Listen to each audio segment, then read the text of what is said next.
Saat ini, Anda sedang mendengarkan Radio Era Baru.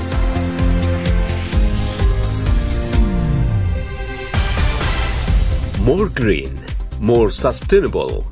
Green Radio Line.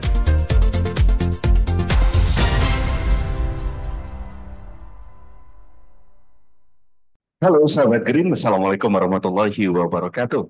Selamat sore, senang sekali saya Rab Zamzali bisa kembali menyapa Anda dalam edisi spesial kita, edisi kelima dalam serial talk show Pilkada Ekologis, memilih calon pemimpin Riau yang punya rekam jejak yang berintegritas tentunya, dan punya visi misi pro pada lingkungan hidup, tata kelola sumber daya alam, dan tentunya mampu menjamin kesejahteraan masyarakat Riau dari basis sumber kekayaan alam yang luar biasa dari provinsi-provinsi yang ada di seluruh Indonesia. Dan sahabat Green, hari ini samping kita special talk show, nanti juga kita akan menonton ya, live secara langsung di Kompas tentunya, bagaimana calon pemimpin Riau dari tiga pasangan itu akan mengeksposur visi-visi misi, narasi-narasi yang mereka janjikan nantinya untuk menjadikan kebijakan publik di Riau ini berpihak pada kesejahteraan, pemerataan, apalagi di soal-soal aspek pelayanan dasar ya, pendidikan, kesehatan, infrastruktur, dan lain sebagainya. Tapi juga yang nggak kalah penting adalah soal tata kelola sumber daya alam, karena Riau terkenal dengan potensi migas, potensi sawit, potensi hutan, dan seluruh aset-aset kekayaan alam yang harus dikelola dengan green leadership atau kepemimpinan yang pro pada iklim dan lingkungan hidup tentunya. Nah, sahabat Green, kita live seperti biasa di Lounge Hotel Pangeran, Pekanbaru. Terima kasih sebagai sponsorship kita yang sudah menyediakan tempat bagi kita untuk ngobrol-ngobrol seru di sore hari ini.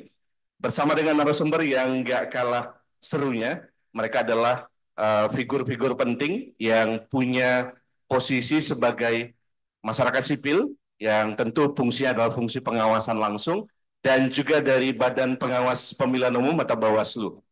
Nah, siapa mereka sahabat Green? Kita sapa satu persatu. Yang pertama sudah hadir bersama kita. Kita manggilnya Abang aja ya, biar terkesan lebih akrab. Ada Bang Alnof Rizal. Beliau adalah Ketua Badan Pengawas Pemilu Provinsi Riau atau Bawaslu Riau. Assalamualaikum Bang Alnof, apa kabar? Waalaikumsalam warahmatullahi wabarakatuh. Terima kasih atas waktunya. Sama-sama. Sehat? Alhamdulillah sehat. Habis ini kita nonton debat ya? Insya Allah. Oke, siap.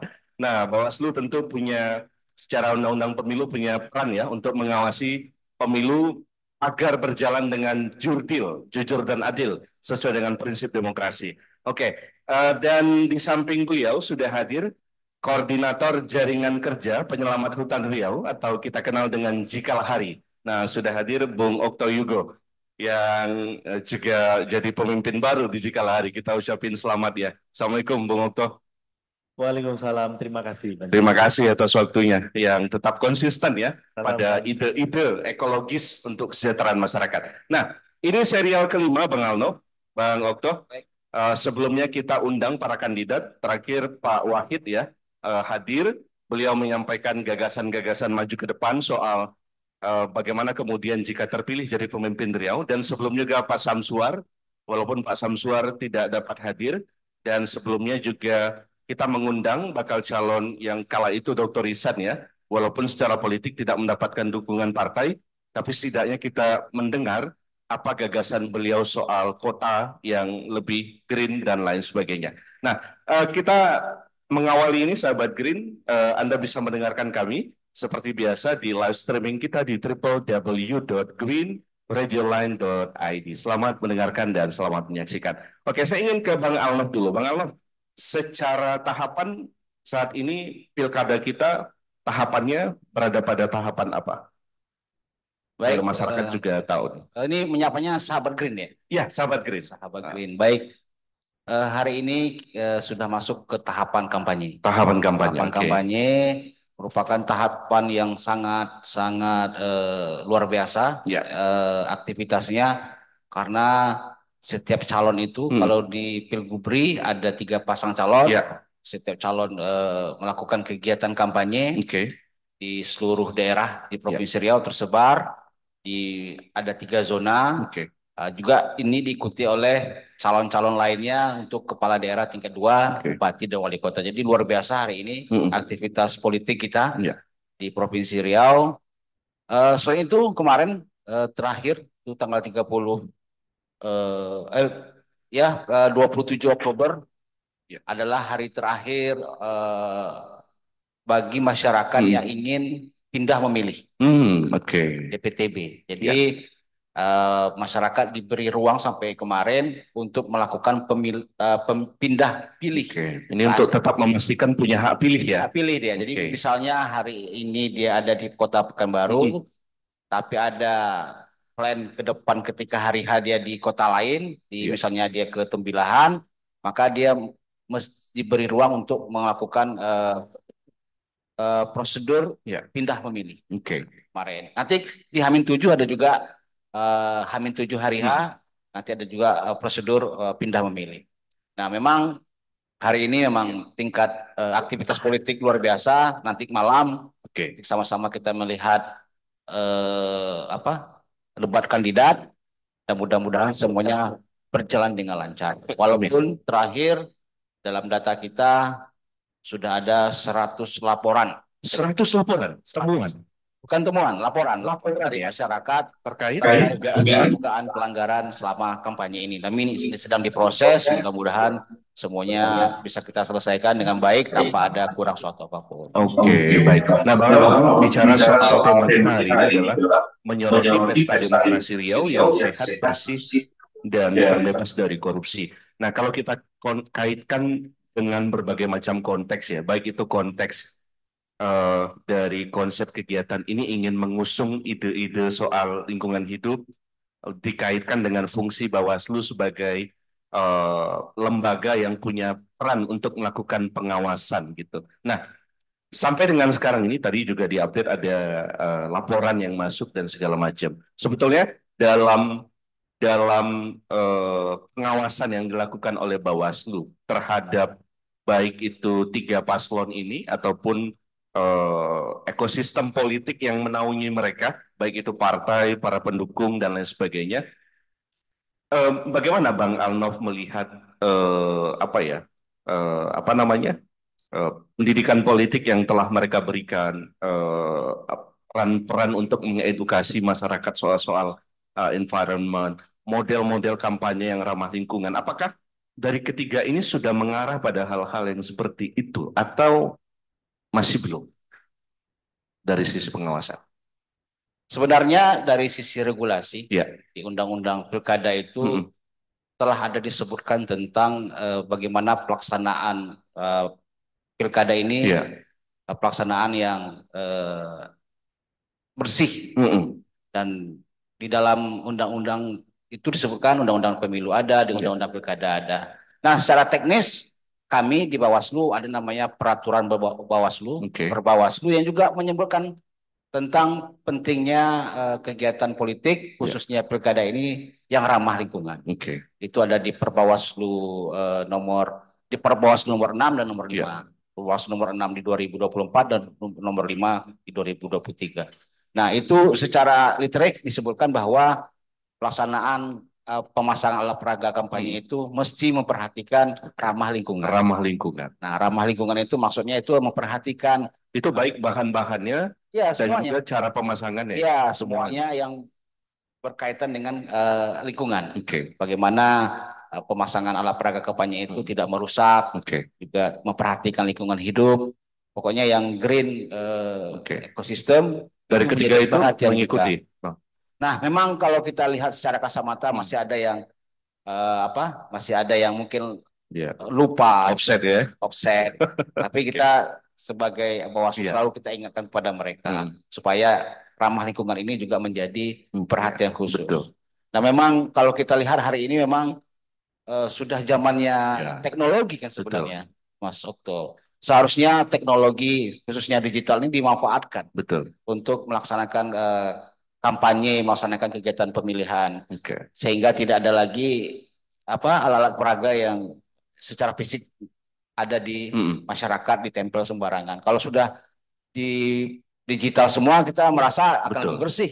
Tapi kan kita sedang menuju ke sana. Betul. Nah itu dia. Oke, nah saya ingin geser ke Bang Okto. Bang Okto, beberapa tempo lalu kita sudah berbicara langsung dengan bakal calon gitu kan, dan dia mengekspos juga gagasan-gagasan, komitmen, arah, dan juga merespon pertanyaan-pertanyaan di kala hari ya terkait dengan tata kelola lahan gambut, sawit, migas, dan lain sebagainya. Nah sampai dengan detik ini nanti debatnya kita eh, coba tambah keyakinan lagi sejauh mana keseriusan nanti kita akan dengar di malam hari nanti. Nah tapi dari di kala hari sejauh ini apakah dari ketiga ini prosesnya apa ya, baik itu visi misi ataupun kampanye mereka sudah mulai bernuansa ke arah proekologis kah atau masih belum terlihat nih sama sekali dari sisi Jikala Hari? Oke. Ya, Ya, terima kasih Bang Jali. Sebelumnya ingin nyapa dulu abang ya, kita ini Bang Alnov ya. oke. Karena agak Alhamdulillah nih bisa hadir sama kita nih, iya, luar biasa. Oke. udah agak lama jumpa Ah, juga nggak jumpa kayaknya. Ya. Karena dulu waktu di KIP ya oke. pernah juga Sering ya? ngidangin kasus juga tanya jika hari. Oke. Iya iya iya iya. Ya, saya kira Bang Alnov nih senior senior Betul. kita ya, dan sekarang di punya posisi Ya, jabatan yang masih terus bisa komunikasi dengan baik dengan kita. ya. Nah, kemudian terkait pertanyaan Bang Jali tadi ya, ini kan episode kelima Kelima, jika hari selalu ya, ikut gitu. setiap Memang, episode. hmm. Nah sekarang ini terkait proses pemilu Ya, atau pilkada, memang kita punya harapan besar ke penyelenggara. betul. Dalam hal ini KPU dan tentu juga Bawaslu Oke. terkait dengan eh, proses pemilunya yang baik gitu ya. Yang kedua juga tentu materi, Iya. kemudian juga ide-ide yang ditawarkan oleh pasangan calon, Oke. itu juga mudah-mudahan kita berharap betul KPU bisa menyajikan itu, bisa mendorong itu. Iya. Nah, terakhir kebetulan sekitar seminggu lewat ya, atau Senin lalu itu, Jikalah Hari itu sudah menyerahkan brief lah, Oke. policy brief ke KPU. KPU ya, oke. Yang intinya gini, Bang Zali, intinya eh, Jikalah Hari membedah gitu ya. Pertama terkait catatan Jikalah Hari Oke. atas fakta-fakta persoalan lingkungan hidup, Betul. gitu ya. Di dalamnya ada pencemaran udara, karhutla, banjir, Ya, macam-macam. korupsi, sumber daya alam. Korupsi SDA. Yang kemudian fakta-fakta itu kita coba overlay gitu ya dengan visi misi para calon, termasuk rekam jejak yang bisa kita lacak gitu ya. Oke. Visi misinya ini juga kita dapat di websitenya KPU. Ini langkah bagus juga. Oke. Nah, dari proses penjajakan terhadap rekam jejak, Ya. kemudian dengan visi misi yang sudah dibuat oleh pasangan calon, Ya. yang tentu yang sepanjang yang kami baca gitu ya, itu kita menemukan masih ada gap yang Oke. jauh, Jauh ya, jauh gitu ya, antara persoalan dengan solusi yang visi coba misi yang dihadirkan. ditawarkan, Oke. gitu ya. Misalnya tentang karhutla gitu ya, itu dalam visi Belum misi ada. tidak ada yang spesifik Oke. apa cara mencegah karhutla di ketiga paslon gitu. Misalnya juga tentang ada persoalan habitat harimau Iya. atau satwa langka yang kemudian terjadi konflik dengan masyarakat yang mengakibatkan korban jiwa. Iya. Itu juga kita tidak menemukan. Termasuk kalau kita yang selama ini Jikalah Hari gawangi juga tentang masyarakat adat misalnya, itu Oke. juga tidak tersebut secara eksplisit. Makanya di judul apa namanya brief kita itu dari visi misi itu ada memang Oke. terkait lingkungan, tapi itu masih formalitas. Iya. Rencana aksinya Sekedar ya. Nah, Oke. jadi tujuan kita kemudian bikin brief, menyebarluaskan, termasuk menyerahkan langsung ke KPU, Oke. Bang Alno, itu tujuannya supaya ini bahan ini jadi refleksi, jadi data yang kemudian dibaca oleh penyelenggara, termasuk ada tim panelis ya, Betul. gitu ya, sehingga gap tadi itu, itulah didalami dalam proses debat nanti. Oke. Jadi, oh ini ada gap karena belum ada dalam visi misi, tapi persoalan di Riau-nya ada, itu yang kemudian kita harapkan ditanyakan dan dibahas dalam debat. Saya kira sampai saat ini kita masih percaya betul lah dengan proses yang dilaksanakan oleh penyelenggara, gitu ya. Dan kita memantau nanti jika lari juga bikin nonton bareng di. Sebenarnya apa sih faktor yang mempengaruhi kalau jika Lahri lihat bahwa arah ide, arah keberpihakan itu belum terlalu terlihat? Apakah memang faktor rekam jejak atau faktor apa ya? Ini orang-orang yang membrief para calon ini kan sangat mempengaruhi juga ya. Atau memang apa ya? Pendeteksian atas persoalan-persoalan Riau ini yang tidak komprehensif gitu, atau apa Bang Okto melihat bahwa eh, apa namanya underline soal isu lingkungan itu nggak terlalu eh, apa ya ngegap ya kan antara problemnya apa jawabannya apa gitu, apa yang mempengaruhinya sebenarnya Ya, atau ketidakpahaman? saya kira mungkin di tim di level atau pasangan calon cagup cawagup gitu ya, dalam menyusun visi misi, strategi dan program itu memang dia tidak sedalam kalau kayak kita lihat Pilpres kemarin. Misalnya dokumen Pilpres saja itu masing-masing calon tuh antara 40 sampai 60 halaman kalau presiden ya, di 3 calon. Kalau di gubernur ini kan visi misi hanya 4 sampai 5 halaman. Itu juga pasti berpengaruh tingkat kesiapan dari masing-masing tim perumusnya di para calon itu tidak menggali lebih dalam menurut kita. Nah, ini yang sebenarnya kita agak sayangkan. Karena hampir semuanya tahu lah persoalan kronis di Riau itu apa. Gitu ya. Masalah karhutla, kemudian sekarang banjir gitu ya. Terus masalah konflik lahan. Siapa pejabat di Riau ini yang nggak tahu? Nggak tahu ya, betul. 3 persoalan itu ada. Tapi solusi-solusi yang spesifik langsung menyelesaikan persoalan itu nggak muncul ya? Nggak muncul. Nah, ini tanda tanyanya, apakah hanya karena kekurangan dalam menggali, kekurangan dalam pengetahuan, atau memang tidak berani menyentuh isu-isu itu, gitu ya. Nah, ini juga kita pertanyakan, kita rekomendasikan ke KPU untuk menelaah dan membuka data sumbangan kampanye, dana kampanye. Kan kalau misalnya penyumbang dana kampanyenya yang melakukan atau menjadi perusahaan ekologis, bisa jadi dia hati-hati. Iya. Karena bukan tanpa alasan kalau kita nanyain itu. PPATK itu jelas kok. Betul. Dia bilang ada dana 1 triliun hasil kejahatan lingkungan yang kemudian itu menjadi dana-dana kampanye ya terkait politik. Ya itu harusnya jadi bahan yang bisa ditagihkan juga oleh KPU. Oke, baik. Saya ingin ke Bang Alno. Bang Alno, terkait dengan partisipasi publik dan pengawasan publik ini kan penting. Bagaimana kemudian juga mengawal isu ini. Nah, sebetulnya kalau dari sisi Bang Alno atau Bawaslu melihat partisipasi publik masyarakat Riau terhadap pilkada atau terhadap 3 calon ini seberapa antusias sih dalam perspektif Bawaslu melihatnya? 2 hari lalu atau kemarin, saya lupa pastinya, KPU Provinsi Riau telah melakukan simulasi pencoblosan. Pencoblosan. Jadi dari 500 undangan atau 600 undangan yang mereka teman-teman sebarkan di masyarakat sekitar daerah simulasi tersebut, ternyata yang saya dapat informasi dari teman-teman KPU setengah yang hadir. Nah, ini kan juga tanda bagi kita seperti apa peran serta masyarakat terhadap pelaksanaan pilkada ini. Karena kita berharap partisipasi masyarakat itu tinggi. Betul. Kalau kita flashback ke belakang, memang 60% itu sudah nilai yang bagus sebenarnya partisipasi masyarakat, dan kita berharap ke depan ini juga lebih tinggi. Namun saya ingin menekankan bahwa ini sudah cocok kita pada momen kali ini bicara soal lingkungan, supaya ini mengingatkan para calon, supaya mereka juga memperhatikan terkait lingkungan. Karena apa? Karena kalau kita baca dari regulasi, arti kampanye itu adalah kegiatan meyakinkan pemilih, dengan visi misi dan program.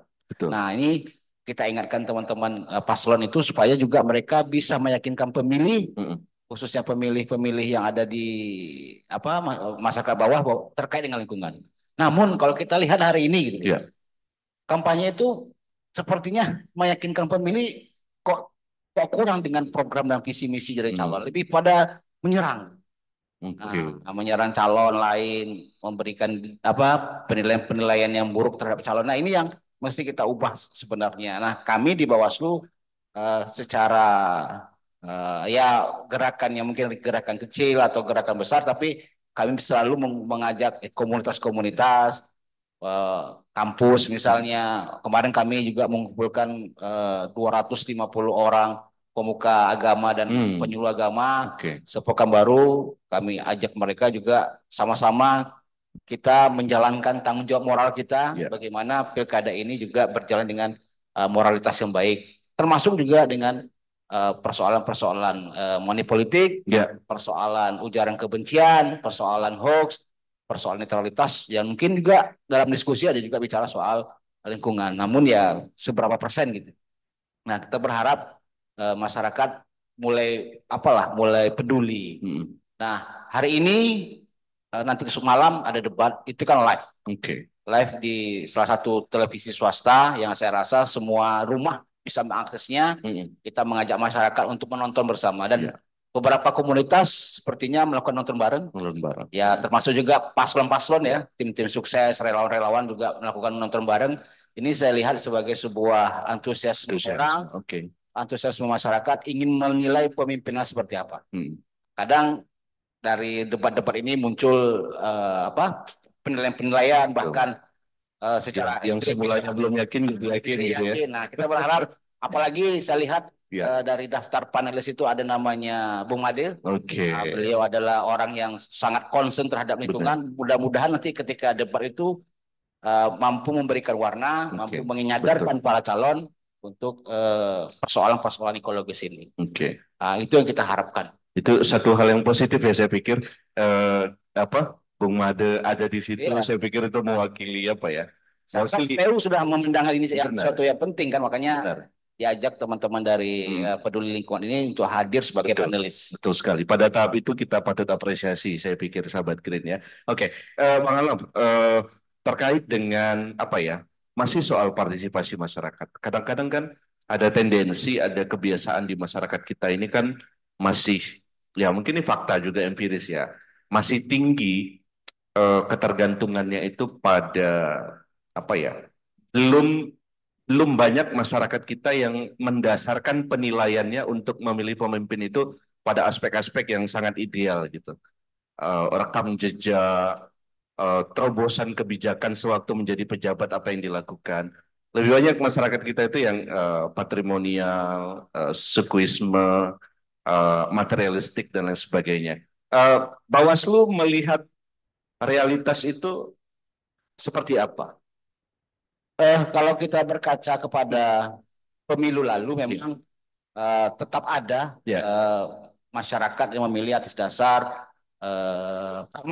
pragmatis sekali. Maksudnya itu ya mereka diiming-iming oleh materi, sembako, mereka bisa berubah pikiran. Namun ada juga yang sudah mulai meningkat pemahamannya, sehingga mereka walaupun mereka diberi iming-iming materi seperti sembako ataupun uang, mereka tidak akan mengubah pilihan mereka. Nah, ini dinamika yang ada di masyarakat. Nah, kita berharap ini terus meningkat, dan edukasi seperti hari ini juga bisa lebih diperbanyak, dan partai politik juga bisa lebih bertanggung jawab terhadap edukasi politik bagi masyarakat. Dan kalau kita lihat background calon kan semuanya bukan kaleng-kaleng. Betul. Nah, bukan kaleng-kaleng mereka semua. 6 orang ini bukan kaleng-kaleng. Saya rasa mereka punya tujuan yang baik, tujuan yang mulia untuk Riau ini. Tentunya mereka juga akan melakukan kegiatan politik ini dengan baik. Kalaupun ada yang melakukan hal-hal yang kira-kira melanggar, nanti kami Bawaslu yang akan mengingatkan mereka. Namun mengharapkan Bawaslu semata itu agak berat. Kan saya katakan tidak bisa, agak berat, karena komposisi kita di Bawaslu itu, penyelenggara kita di bidang pengawasan sangat sedikit. Kami di provinsi ada 5. Di kabupaten juga ada 5 kali 12, gitu kan. Ada juga yang 3 komisioner di kabupaten. Terus nanti di tingkat kecamatan kami punya 3 lagi pengawas. Nanti di tingkat desa per desa ada 1 pengawas. Nanti di TPS per TPS ada pengawas. Nah itulah mesin yang akan kita gerakkan untuk melakukan pengawasan. Namun tetap tidak maksimal tanpa ada partisipasi dari masyarakat. Nah, kita berharap masyarakat ikut juga melakukan partisipasi, tidak hanya hadir di TPS mencoblos lalu pulang, juga melakukan pemantauan, melakukan pengawasan sekiranya ada yang agak-agak aneh atau ada diduga melakukan pelanggaran, ya laporkan ke kita. Dan hari ini ada 100 laporan pelanggaran, itu ada yang dugaannya pidana, ada dugaan netralitas ASN, ada dugaan pelanggar administrasi dan lain sebagainya. Berkaca lagi kita ke pemilu, kita sudah beberapa kali memutus ada kasus-kasus pidana yang kita putus, ada masyarakat yang tervonis yang sudah dijatuhi hukuman dan sudah dapat ketetapan hukum bahwa dia bersalah, misalnya ada perusahaan APK, ada pencoblosan 2 kali, itu tetap kita kita edukasi masyarakat supaya itu tidak terulang lagi. Ya, oke, baik. Bang Okto, kalau kita coba menilai dari ketiga calon ini ya, tentu jika lari sudah punya catatan ya terkait rekam jejak, terus kalau pada tahap ini kan mungkin kita bisa berpikir bahwa ini kan tahap di mana semua orang buat komitmen di atas kertas, lalu expose, berharap orang memilih. Mungkin pada tahap itu ya tahap bagaimana proses pemilu ya seperti itu begitu. Belum lagi nanti ketika mereka sudah terpilih gitu kan, itu tahap pengawalan, tahap pelibatan terhadap decision making, proses perumusan kebijakan, dan tahap ketiga saya pikir tahap melihat dampak dari kebijakan itu apakah ubah terhadap masalah ekosistem gitu. Nah, dari 3 proses-proses ideal itu Bang Okto, dari ketiga ini bisa nggak berikan kepada kita mana ini yang apa ya arah pemikiran mereka, arah keberpihakan kebijakan mereka itu betul-betul kuat pada penyelamatan lingkungan hidup dan peningkatan kesejahteraan masyarakat. Untuk menilai masing-masing ini kan perlu satu standar atau kriteria ya, supaya kita nggak terjebak dan bias gitu ya. Nah, jika Lahar itu membuat 6 indikator parameter okay. terkait dengan apa saja sih yang kemudian untuk sahabat Green program itu bisa kemudian menjawab persoalan. Misalnya yang pertama itu terkait perlindungan dan pemulihan ruang ekologis, gitu ya. Nah, ini ketiga calon merumuskan ya, mulai dari mendorong ketahanan energi, misalnya. Ada ya. Ada. Dari masing-masing ini ada. Memang saya kira penajamannya tentu dengan penjelasan langsung baik dari tim maupun personalnya. Terkait pemulihan ruang ekologis itu masing-masing punya narasinya, gitu ya. Walaupun tentu masih perlu penajaman di situ. Kemudian parameter terkait memberantas korupsi sumber daya alam. Nah, ini kalau paslon 1 yang ditawarkan itu penguatan tata kelola pemerintahan yang profesional dan berintegritas. Ini malam ini nih kayaknya debatnya. Jadi kita lihat caranya gimana. Betul. Jadi terbatasnya itu Bang Jali. Ada tapi caranya bagaimana? Itu yang kemudian belum muncul. Kalau paslon kedua hampir mirip ya, penguatan tata kelola pemerintah daerah dan peningkatan kualitas ASN menuju penyelenggaraan pemerintah yang profesional dan bebas korupsi. Ini agak bau-bau surga ini. Tapi nanti kita lihat juga kalau terpilih gitu ya. Ini penilaiannya kan jangka panjang. Benar. Kalaupun terpilih itu nanti siapa yang diangkat jadi kepala dinas misalnya, itu kan tracking semua. Ya, kita lihat kan apakah orang bermasalah diangkat kan. Kan ngaku-ngaku kayak presiden kan, ngaku-ngaku kalau menteri korupsi saya bawa sendiri. Tapi menteri-menteri yang punya jejak terindikasi korupsi diajak angkat lagi misalnya. Itu yang jangka panjang. Nah, yang pemerintah paslon ketiga sesuai ya. Itu dia punya jargon justru berakhlak gitu ya. Menjamin pelayanan publik yang mudah, cepat, bebas dari korupsi, kolusi dan nepotisme, dengan cara memberi kemudahan pelayanan perizinan dan investasi berusaha dan mewujudkan nilai-nilai dasar ASN berakhlak. Nah ini butuh penjelasan juga Ya, sebelum ini petahana ya sebelumnya ya. perubahan Oke. kemudahan pelayanan perizinan Ini ini seperti apa? segmen Gitu ya. apa gitu ya. Jangan-jangan untuk perusahaan besar lagi, Betul. konflik lagi gitu. Terus indikator lain misalnya memaksimalkan partisipasi publik, tiga-tiganya menulis. Kemudian yang minor betul ini terkait eh, penegakan hukum, ini hanya pasangan tiga yang ada nih. Menjalin Oke. kerjasama dengan BPKP, BPK, dan KPK untuk mendampingi menyediakan sistem pengaduan masyarakat. Oke. Nah, lumayan ya, Ya. sesuai. Yang lain nggak ada. Kemudian memperjuangkan hak masyarakat adat Ada.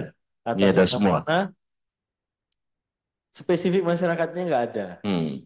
Pasangan 2 dan 3 itu hanya menyinggung tentang budaya Melayu. Oke. Tapi konteks keberpihakan masyarakat adat yang termarginalkan Apa yang itu mau dibuat gitu nggak ya? ada. Nggak ada ya. Nah ini juga Oke. kita sayangkan gitu. Yang terakhir parameter kita itu memperluas ruang kelola hutan untuk masyarakat. Nah ini juga tiga-tiganya nggak ada ini, Bang. Oke. Pasangan 3 hanya menyebut ruang terbuka hijau, itu jauh dari.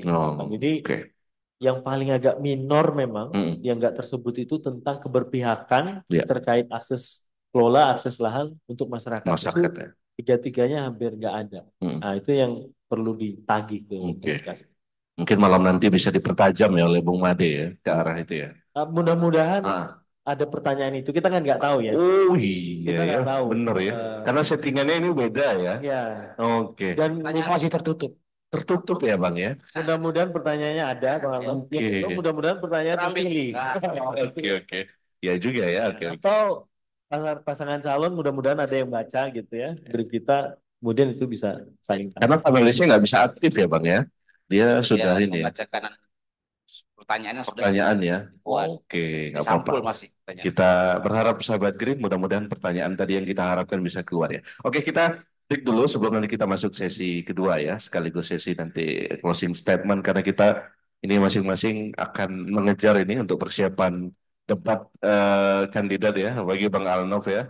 Ketua Bawaslu pasti diharap-harapkan kehadirannya untuk mengawal jalannya kontestasi demokrasi kita. Dan Bung Okto tentunya nanti mau nobar juga nih, kayaknya malam nanti ya bersama teman aktivis lingkungan ya. Oke sahabat Green, jangan kemana-mana, tetap di Spesial Talk Show, edisi Pilkada Ekologis. Kita akan kembali selepas pariwara berikut ini. Saat ini, Anda sedang mendengarkan Radio Era Baru.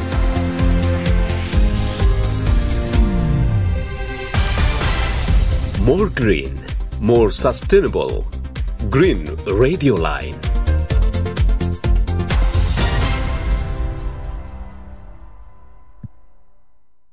Halo sahabat Green, selamat sore. Kembali lagi di Spesial Talk Show Pilkada Ekologis di Lounge Hotel Pangeran, Pekanbaru.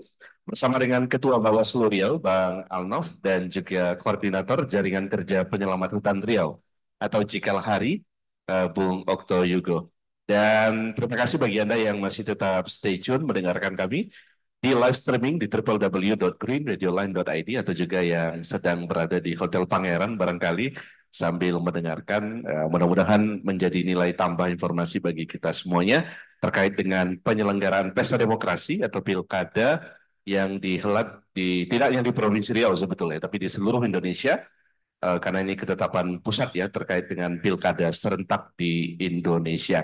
Nah tadi di sesi pertama kita sudah diberikan update informasi terkait dengan tahapan perkembangan, lalu juga dari Cikalahari memberikan analisis ya ada 6 indikator bagaimana kemudian menilai keberpihakan dari 3 kandidat ini terhadap penyelamatan lingkungan hidup atau tata kelola sumber daya alam yang lebih terasa hasilnya bagi masyarakat, khususnya bagi masyarakat adat atau bagi masyarakat-masyarakat yang berada di kawasan ekosistem yang punya nilai ekologis, nilai ekonomi yang luar biasa penting ya. Gambut, mangrove, hutan, migas, sawit, dan lain sebagainya. Yang itu juga kekayaan Riau ya. Dan kemarin juga sempat disampaikan oleh Paslon 1 ya, yang bahkan mungkin sudah mengklaim ya bahwa berkontribusi terhadap dana bagi hasil ya, DBH sawit ya, yang diperjuangkan sewaktu beliau duduk sebagai anggota DPR RI ya di Senayan sana begitu. Katanya ada peningkatan terhadap pendapatan Riau dari sisi DBH sumber daya alam ya. Oke, baik, di sesi kedua ini kita ingin tanya kembali ke Bang Alnof dan Bang Okto terkait dengan bagaimana kemudian kita ingin Riau ini di samping nanti ya mungkin hukumnya eh, pemimpin yang terpilih itu bisa jadi refleksi dari eh, taraf level demokrasi masyarakat kita sudah sampai mana. Rasanya hukum itu masih berlaku ya untuk melihat bahwa pemimpin Riau ini apakah bisa diharapkan atau tidak gitu. Nah, Bang Alno, eh, melihat kondisi yang apa namanya partisipasi yang belum cukup memuaskan, lalu juga pilkada ini nanti kita juga bisa menilai apakah memuaskan jawabannya atau tidak begitu. Bagi Bang Alnof, apa hal-hal baru begitu dalam proses politik ini yang perlu didorong oleh komponen-komponen penting seperti partai. Ini kan kita lihatnya ya transaksional saja begitu, nggak terlalu peduli soal kampanye-kampanye kreatif. Yang penting paslon paslon saya menang gitu ya. Nah, apa eh, apa ya himbauan dari Bawaslu nih sebagai lembaga yang punya maruah untuk melakukan pengawasan aktif terhadap kualitas demokrasi kita. Apa yang perlu dikedepankan dalam berdemokrasi itu sebetulnya? Saya melihat pertama ada dua hal. Ya. Pertama secara moral, kedua juga secara teknis. Oke. Nah, secara teknis kita mendorong ke depan itu ya kita memanfaatkan kemajuan teknologi. Oke. Kemajuan teknologi informasi itu adalah sebuah keniscayaan. Betul sekali. Tidak bisa kita tolak, tidak bisa kita hindari. Ya. Bahkan menurut penelitian BPS tahun 2022 kemarin, 90% rumah tangga di Indonesia itu sudah menggunakan internet. Oke. 90%, hampir 100%. Jadi hampir seluruh rumah tangga di Indonesia itu sudah menggunakan internet. Ya. Oke. Dan 60% itu penggunanya adalah orang-orang yang dalam usia produktif. Oke. Nah, ini sebenarnya kan sebuah fenomena baru di dalam kita hidup di dunia ini, yang mestinya juga kita mengikuti itu. Ya. Nah, kita mendorong ke depan itu ya ada perubahan dalam proses teknis pemilihan. Ya, kita dorong campaign, misalnya e-voting, e-reka, bahkan kalau perlu seluruh proses pilkada ini kita laksanakan secara digital. Kenapa ya? Kalau kita lihat dari perspektif lingkungan hidup, kalau sudah menggunakan digitalisasi cyber ini, tentu penggunaan kertas juga mulai nggak ada lagi kan? Ada lagi kan? Iya betul. Nah, bayangkan penggunaan kertas. Pertama kertas itu untuk surat suara, untuk administrasi, dan untuk hal-hal yang berbau dengan surat menyurat masih menggunakan kertas. Surat suara kita kemarin lihat di cetak surat suara di daerah Jawa begitu banyak menumpuk. Apalagi nanti penggunaan baliho-baliho. Ya. Bisa jadi kalau kita susun baik-baik, baliho-baliho yang sudah dicetak itu mungkin Riau tertutup oleh baliho. Dengan kilometer, dengan luasnya banyaknya baliho. Bahkan berdasarkan penelitian, satu rim itu saya nggak tahu apa, satu rim penggunaan kertas itu sama dengan satu pohon. Habis. Jadi berapa rim habis kertas, berapa pohon yang habis. Nah, itu baru penggunaan kertas. Belum lagi nanti hal-hal yang lain ketika kampanye rame-rame sampahnya di mana-mana gitu kan. Nah, kita ke depan kita dorong bagaimana ke depan itu ya mulailah kita membidik atau melihat ke arah bagaimana, walaupun ada juga negara maju yang sudah mulai sudah mulai meninggalkan e-voting, tapi kita boleh coba gitu sehingga kita melihat isu lingkungan ini menjadi sebuah hal yang bisa kita selamatkan. Nah, secara moral memang ini juga terkait dengan edukasi juga kan, edukasi masyarakat. Memang secara moral demokrasi ini masih divirusi oleh itu tadi yang saya katakan, money politik, transaksional, mulai dari pencalonan, perahu, semua sampai pada hari akhir nanti pemungutan suara, Lebih luar suara biasa dibeli. lagi. Nah itu luar biasa. Makanya kemarin saya sengaja ngundang Ustadz. Nanti kita ngundang komunitas-komunitas bagaimana menyerukan Betul. tentang tolak money politik ini. Masyarakat sadar memang uang itu tidak baik, tapi ya mungkin belum kita kuatkan dengan semangat, mungkin ya masih ada gitu. Nah, yang kedua ya pure city harus soal netralitas ASN dan juga netralitas penyelenggara pemilu. Juga soal hoax, ya hoax ini dan ujaran kebencian kita lihat bagaimana di media sosial. Kita juga nggak perlu saya contohkan, karena kita sudah hari-hari melihat bagaimana perang-perang di media sosial, perang di WhatsApp group, perang di Facebook dan lain-lain itu tentang calon gitu kan. Nah, ini menjadi sebuah tantangan juga bagi kita. Terus ada lagi nanti tantangan terkait dengan politisasi SARA. Nah, ini yang luar biasa yang hari ini kita alami. Ke depan itu bisa kita tinggalkan dengan perkembangan teknologi dan kemampuan kita dalam mengedukasi masyarakat. Sehingga pilkada ini bisa menghasilkan pemimpin yang kita harapkan. Amin, mudah-mudahan ya. Baik, Bang Okto, terkait dengan bagaimana kemudian 3 kandidat ini nantinya mampu berdialog dan mampu mengajak sebut saja Jikalah Hari dan teman-teman masyarakat sipil yang punya kepentingan kepentingan terhadap kebijakan-kebijakan yang lebih ideal begitu. Nah, Anda melihat dari 3 ini dan lalu bagaimana bacaan Anda tentang dari ketiga ini, siapa yang kemudian paling terbuka untuk memberikan ruang dialog bagi kelompok-kelompok masyarakat yang ingin terlibat dalam perumusan-perumusan kebijakan. Tentu itu menjadi bagian penting nantinya ketika siapapun dari mereka yang akan terpilih begitu. Jikalah Hari memandang optimiskah dari 3 itu, atau memang kecil akan membuka ruang partisipasi publik dalam menyusun kebijakan khususnya di soal lingkungan? Pengalaman Jikalah Hari diajak oleh para gubernur kita, apakah jarang atau sering gitu? Kalau kita kan tentu kita akan jalan terus nih, tidak berhenti kemudian bedah visi misi terus selesai gitu. Nah, pasca nonton bareng pun pasti kita nanti akan terbitkan kampanye tambahan penilaian.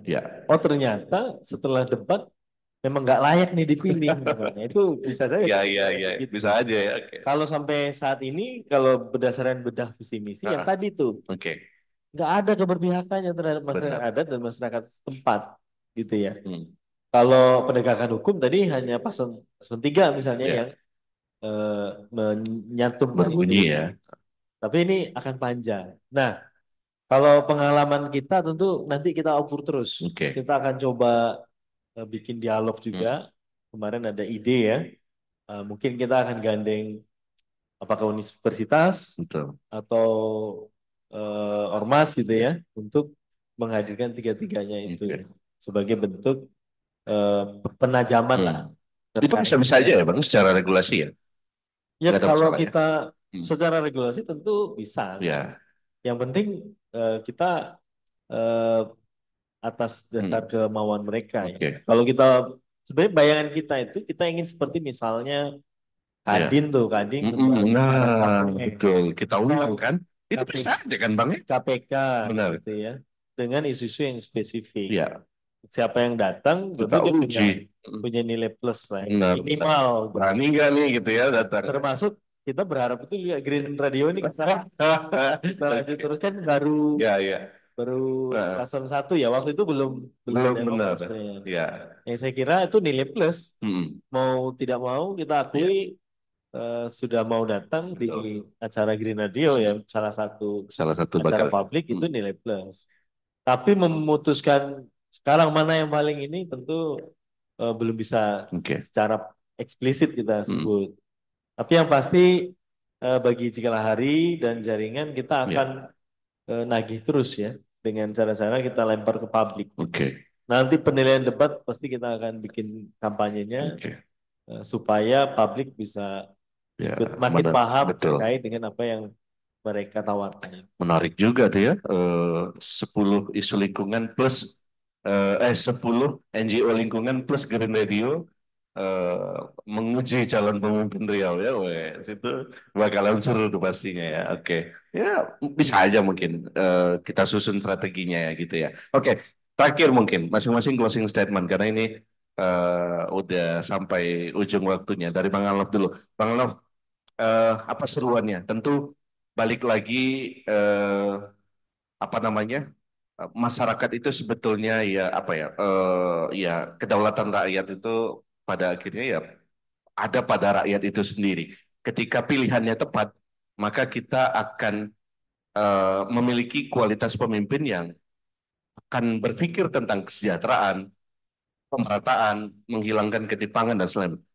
Dan apabila masyarakat salah menggunakan haknya, ya kita menderita begitu. Nah, apa seruan-seruan penting dari Bawaslu terhadap proses ini sampai dengan 27 November nanti? Silakan. Nah. Baik, pertama saya ingin meyakinkan kepada masyarakat dan juga paslon khususnya bahwa kami di Bawaslu Provinsi Riau ini insya Allah akan membuat landai medan tempur. Tidak ada yang merasa mendaki sendirian atau ada yang menurut sendirian. Kita akan bikin area tempur ini landai, semuanya adil, setara, dan tidak ada yang kita beda-bedakan. Itu yang ingin saya tegaskan. Yang kedua kepada masyarakat, kita berharap masyarakat juga ikut bersama Bawaslu untuk mengawal demokrasi ini supaya harapan kita ke depan itu untuk kemajuan daerah itu bisa terwujud. Karena apa? Karena cuma hari inilah kita melakukan pemilihan pemimpin. Besok 5 tahun lagi kan.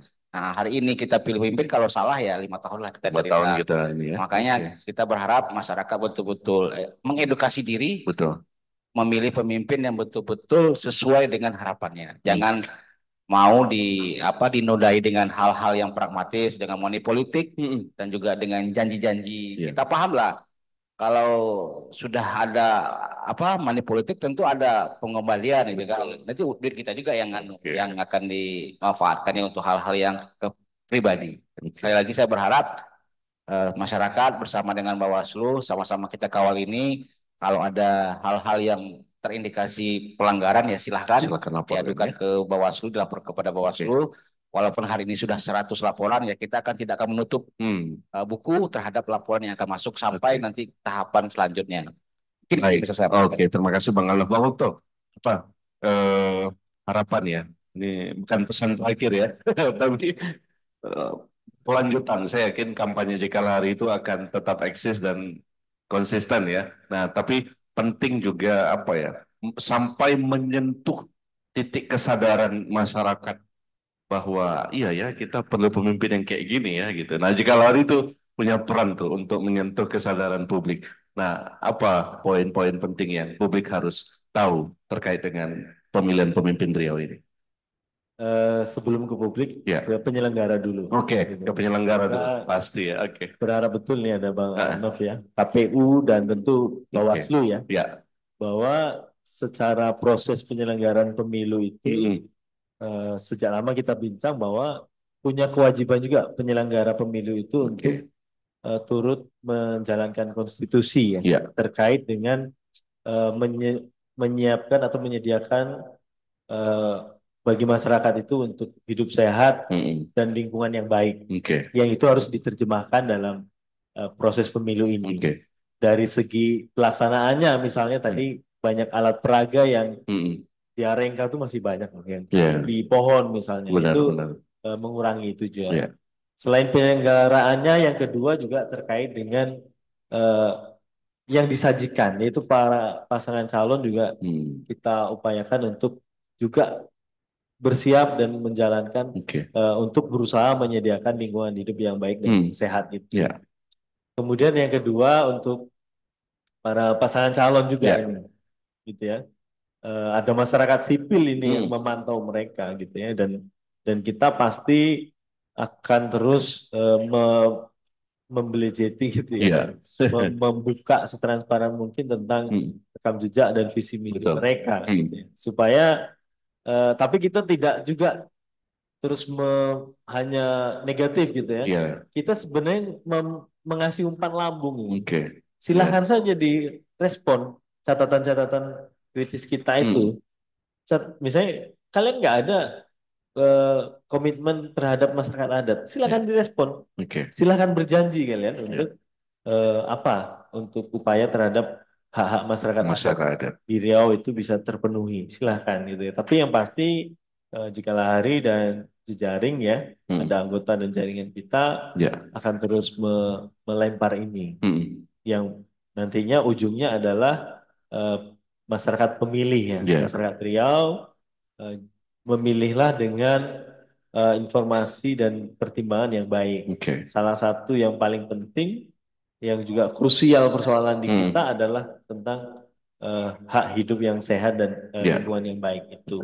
Nah itu yang kita berusaha menjangkau seluas-luasnya untuk masyarakat bisa melihat itu. Termasuk nih Bang Jali, dampingan-dampingan kita, masyarakat-masyarakat yang berkonflik dengan soalan lahan ya, dengan perusahaan yang paling banyak, gitu ya.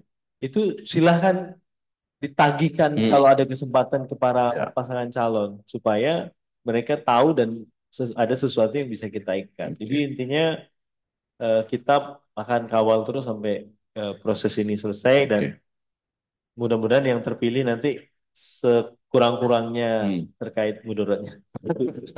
Oke.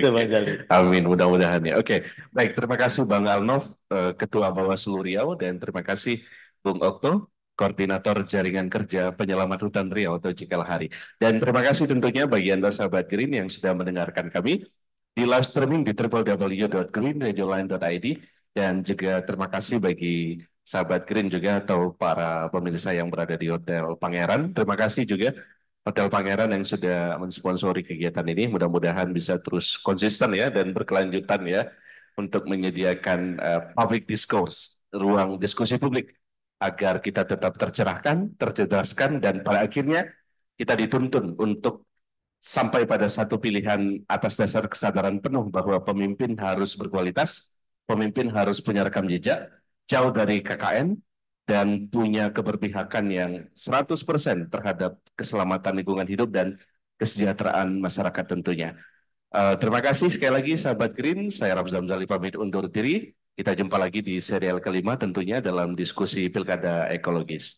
Tetap dengarkan Green Radio Line di www.greenradioline.id. Saya pamit, stay green on Green Radio Line.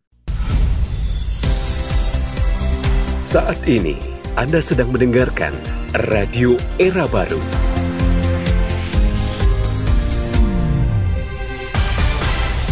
More green, more sustainable. Green Radio Line.